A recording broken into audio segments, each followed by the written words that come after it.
भगवान का स्मरण प्रधान है। तो भगवत स्मृति के साथ जो कर्म किया जाता है वो योग बन जाता है। योग माने जुड़ना। हम अपने कर्म को, अपनी स्मृति को भगवान से जोड़ा तो हमारा कर्म योग बन गया। अगर भगवत स्मृति से नहीं जोड़ा तो केवल कर्म रहेगा। कर्म बंधन कारक है, कर्मयोग मोक्ष प्रदान करने वाला है। सो संसार के हित के लिए कर्म करना, परिवार के हित के लिए कर्म करना, अपने शरीर के हित के लिए कर्म करना, ये कर्मयोग है।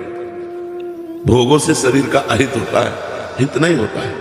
तो ये विचार करके भगवत स्मृति युक्त होकर हर कर्म भगवान को अर्पित करते हुए चलो तो आपका कर्मयोग पुष्ट हो जाएगा।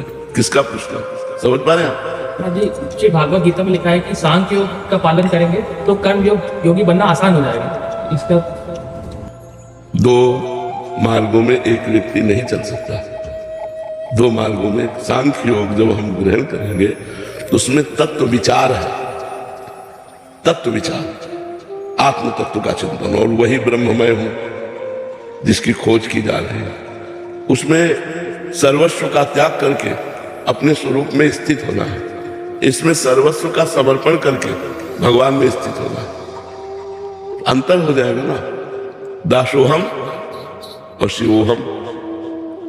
मैं चराचर जगत का सेवक हूं, यह है कर्मयोग।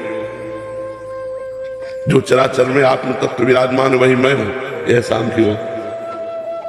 जो चराचर का स्वामी है, चराचर में व्याप्त है, मैं उसका प्रेमी हूं, मैं उससे प्रेम करता हूं, मैं उसकी आराधना करता हूं, उपासना करता हूं, ये भक्ति योग है। वो एक मार्ग में एक समय चला जा सकता है और बहुत मार्गों की जानकारियां एकत्रित करके चलना एक कदम नहीं तो उससे लाभ नहीं मिलेगा। हर कर्म को भगवान को समर्पित करते हुए जितना समय आप अधिक से अधिक सुमिरन में लगाए। मान लो बैंक में हो तो हर समय कार्यरत नहीं हो, जब कार्यरत हो तो समय भगवान को समर्पित कर दो, जब खाली हो तो नाम जप करते रहो भगवान का।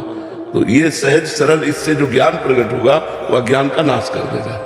और अगर आप बहुत मार्गों की जानकारी कर लेंगे तो कटिंग शुरू हो जाएगी दिमाग में, किस पे चलूं, कैसे चलूं, क्या करूं। तो एक जैसे जंगल में पहुंचा हुआ व्यक्ति जिसको ज्ञान नहीं है और बहुत से मार्ग है, वो भूल जाएगा, भटक जाएगा। एक मार्ग पकड़ लो, तुम्हें बिल्कुल इस संसार रूपी जंगल से बाहर कर देगा।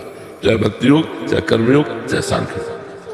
गोवर्धन गिर ज्ञान ना हो उसे ज्ञान नहीं कहते, जो स्थायी भक्ति ना हो उसे भक्ति नहीं कहते, जो स्थायी वैराग्य ना हो उसे वैराग्य नहीं कहते। क्षणिक वैराग्य, क्षणिक ज्ञान, फिर विषयों में प्रीति, ये शुद्ध ज्ञान नहीं है। श्रद्धावान लभते ज्ञानम तत्परा संहितेन्द्रिया। एक एक शब्द पर ध्यान दीजिए। श्रद्धावान लभते ज्ञानम तत्परा संहितेन्द्रिया।